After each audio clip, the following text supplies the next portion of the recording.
একটা দলের মধ্যে নির্বাচন কমিশন আটকে আছে আচরণবিধি লঙ্ঘন। আপনারা গণমাধ্যম কর্মী ইতিমধ্যে আপনারা তফসিল ঘোষণার পর থেকে দেখে আসছেন যে আচরণবিধি বলতে কোনো কিছুই নেই, লঙ্ঘন বলতে কিছু নেই। কারণ অনবরত আচরণবিধি লঙ্ঘন হচ্ছে। কিছু নামদারি দল আছে, বড় বড় দল আছে, তারা প্রতিনিয়ত আচরণবিধি লঙ্ঘন করছে। সেই ক্ষেত্রে নির্বাচন কমিশনের আদৌ কোনো বিষয় আইন প্রয়োগ করা কিংবা তাদের নির্বাচনী যে প্রচার করতেছে, আচরণবিধি লঙ্ঘন করতেছে, সেই ব্যাপারে কোনো পদক্ষেপ তাদের নাই।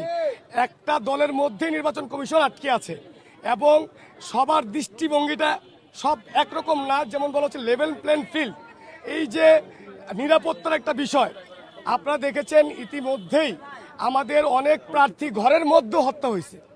মানুষ কেউ কোথাও নিরাপদ না। আচরণবিধি যেটা হচ্ছে সেটা অনবরত হচ্ছে। তো আমরা চেষ্টা করবো, আমরা আইনের প্রতি শ্রদ্ধাশীল, আমরা দেশের মানুষের প্রতি শ্রদ্ধাশীল। দেশের আমাদের যে নেতা কর্নেল ওলি সাহেব, সে একজন বীর মুক্তিযোদ্ধা এবং সে একজন দেশ রক্ষাকারী বাহিনীর সদস্য।